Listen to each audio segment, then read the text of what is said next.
My one big thing this week is the new U.S. embassy that has broken ground in Riyadh, and that's the one big thing is that this embassy and Ambassador Michael Ratney today, I guess it was yesterday now that you'll be hearing this. It was, technically was Tuesday afternoon, Richard. So I don't even know what day it is anymore. But this week they broke ground on the new U.S. embassy in Riyadh, and just wanted to kind of talk about that because it will be the largest embassy in Riyadh when it's completed. It will take several years to complete. It is a massive undertaking, and you can see photos. We're going to have some for those watching this on YouTube. I never remember where it is. I think it's on that side, but right here, you're going to see photos of the new embassy, some of the renderings, and you'll see the groundbreaking ceremony. But U.S. and Saudi officials participated in a ceremony this week. They did the groundbreaking ceremony. It is a pretty significant milestone in the U.S. Saudi relationship. I mean, the U.S. is Riyadh's, one of their best friends, certainly their most powerful friend. This relationship has been going on for 76 years now. So this is kind of nice to see that there will be a brand new 27.5 acre embassy in Riyadh.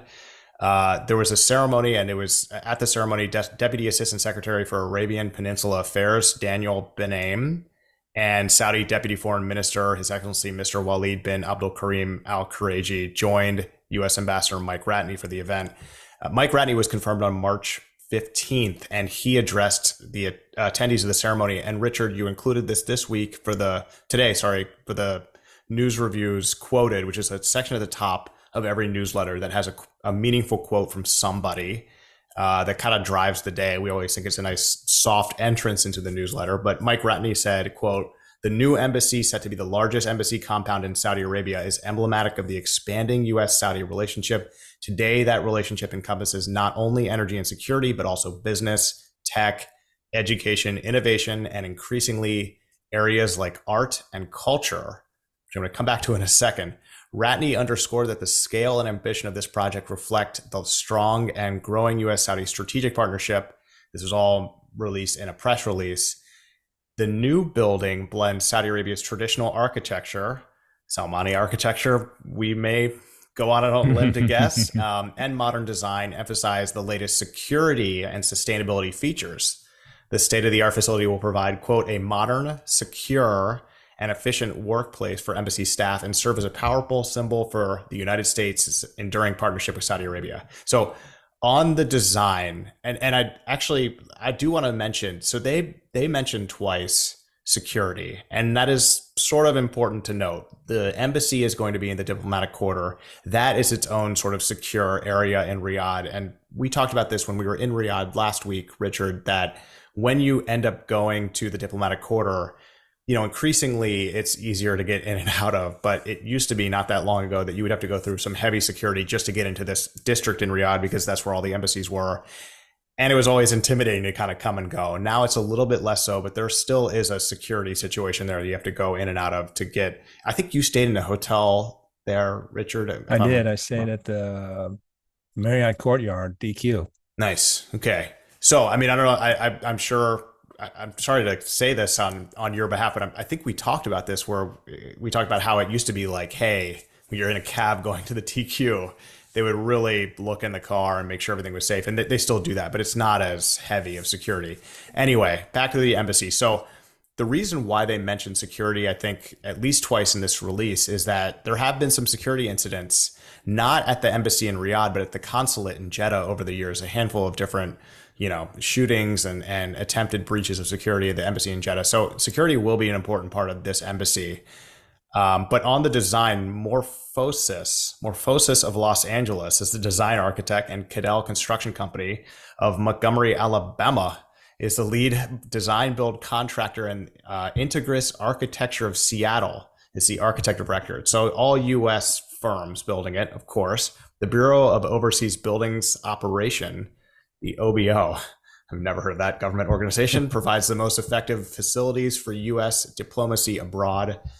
Yada, yada, yada. They're the ones that are building this. So I tried to figure out what this was going to cost, and it's kind of hard to get an exact figure. had to go back in time to when John Abizaid was ambassador, and he sort of signed the deal for this when they bought the land from the Saudi government. The whole thing, including a new consulate in Dhahran and a new consulate in Jeddah, which recently opened, is just over $1 billion. So that is not the most expensive embassy abroad, your tax dollars at work. The most expensive is actually in London right now, which is a huge glass cube. And this was its own rabbit hole on Reddit that I went down. A really, really cool $1 billion glass cube that is U.S. soil in London. And that looks really neat. You'll see photos of this. This is kind of like, I mean, it does have solar. It looks more sustainable. This just looks like an embassy to me. The one being built in Vietnam is projected to cost $1.2 billion. And that looks pretty amazing. That kind of indicates a shift in U.S. focus away from China a little bit, but into the region still nonetheless. And then earlier this year, Richard, I think we had this as a Yella, but a new U.S. embassy complex in Lebanon caused a few heads to turn on the internet. That is going to be about $1 billion new embassy in Lebanon. Looks like a city of its own. And that sort of caused some interest on the internet because, Lebanon is having a really tough financial situation right now and the economy is not in a good spot. But still, this new U.S. $1 billion embassy is being built and is seeing some traction. So, yeah, I mean, the interest, this all, as soon as you unpackage this box, you get into sort of the history of, the U.S.-Saudi relationship. I mean, the first mission for the U.S. In Saudi Arabia was in Jeddah in 1943. Full diplomatic relations with the Kingdom of Saudi Arabia commenced in 1948, and the U.S. mission, located in a traditional house in the old city center of Jeddah, was upgraded to the status of an embassy. The embassy moved in 1952 to the current consulate general location, which at the time was an isolated beachfront property to the north of the city limits. It's probably not that anymore, the way Jeddah is building. Along with other foreign missions, the embassy was transferred to Riyadh in 1984. So, what, a 30-year run here? 40-year run here. That's pretty good. The former embassy compound in Jeddah is now America's consulate general for the dynamic western region of Saudi Arabia. This is, of course, according to the website. So that's 3 full presences the U.S. has and representing about $1 billion of recent investment into Saudi Arabia. So should be cool to see this thing get launched in, I don't know, 5 to 10 years, however long this is going to take. 52 months. Is that what they're saying?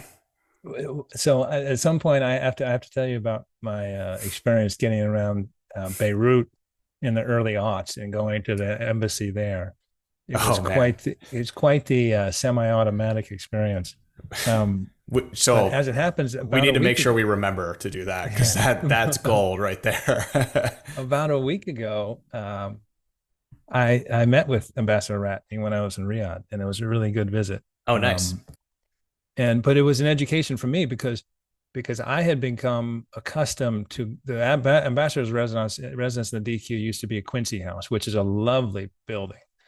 And in fact, Quincy House is the site of where this embassy is going in. So they had bought this parcel, that 27-acre parcel, 27.5-acre parcel, was the last big piece of land in the DQ. And it's a pretty piece because it overlooks the Wadi. And so when I was arranging to meet with the ambassador, I was thinking we're going to go to the Quincy House. No, he's staying because they're raising everything in the Quincy House and putting in this new embassy.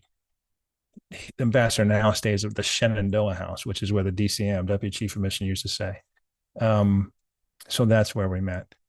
But he was very excited about this. And the 52 months is what he said it would take how long it would take to complete the thing. So what is that? That's 4+ years, which is not bad. But it's also interesting too in the design because the current embassy, U.S. embassy in the DQ, is of the post 9/11 vintage, and you remember almost all of those embassies were big ugly blocks. they were just an assault on the senses because they were just simply defense. They were like, they were like arsenals. They were designed to, be impervious to everything, and as a result, they're inaccessible, largely inaccessible, and they upset a lot of people in Riyadh because you have long lines. Security checks are so great, understandable. But I'm glad we're moving past that kind of building. Morphosis, I guess, is one of the designers on the line too, which is pretty cool. Oh, that's some nice synergy there. Yeah, that's Yeah. cool. But anyway, they're very excited about this, and I think it's great they're doing it. I think it speaks to it is important to have a full and complete footprint with this relationship and key relationships, just like we do elsewhere with key relationships. So it's nice. And I actually had a very nice conversation with Ambassador, and we were discussing, and I was sharing with him how exciting it must be for a professional diplomat. Curiously enough, he's the first professional diplomat to be ambassador in Saudi Arabia since my good friend Chaz Freeman. And Chaz Freeman was ambassador during the first Gulf War. And what was funny about that was Chaz Freeman, extraordinarily brilliant guy, was Nixon's interpreter in China. He really had a lot of experience in Africa. They said, hey, go be the ambassador in Saudi Arabia. Nothing ever happens there. So he goes there. Gulf War happens. He ends up having the largest embassy ever, because the 450,000 U.S. soldiers that went into Saudi Arabia came in under the auspices of the embassy. So that embassy was like 450,000 strong. But then you have other folks like Ambassador Robert Jordan, who arrived, I think, just a couple of weeks before 9/11. So their experiences were really demanding and challenging and exciting in their own way, but they were all done in terms of the existing U.S. Saudi engagement, the framework. Ambassador Ratney's opportunity here is really neat because they're redefining the relationship. And I think for the first time in a long time, setting out a whole new set of parameters and guidelines and how we're going to engage and what we're going to engage on.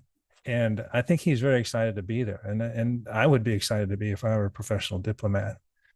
He won't be there, you don't think, when this new embassy shows up, but it hardly matters. But very exciting times with the U.S. Saudi relationship. Mm-hmm. When you say that they have not been professional diplomats, they've been mostly generals, right? Or politicians. Well, political appointees. Yeah. Yeah. Well, they all are political appointees, right? Well, yes and no. I mean, you can have there's foreign service officers. Right. They're already in the government. They already work for the government. Whereas someone like, Robert Jordan or Abizaid or Mike Fowler, who was a senator, they weren't government employees in essence. Ambassador Ratney is a government employee. Yeah. This is part of his task. He's tasked to do this job as opposed to a friend of the president. Yeah. That's really cool. Yeah. The security thing, reminds me of when I got back from Saudi. I guess it was about 2 days after I got back from Riyadh. My whole family was going to the White House for the White House Christmas party. Getting into the White House is like, it actually is pretty streamlined. It's not like, it doesn't take a long time, but it's 3 separate security entrances. And it's like Groundhog Day. You're going through the same airport security line over and over and over, which with extremely young children is super fun and interesting. But you got to do that. And that's just how it is. So really cool. Glad you met with the ambassador. Hope that he joins us on the 966 in due course.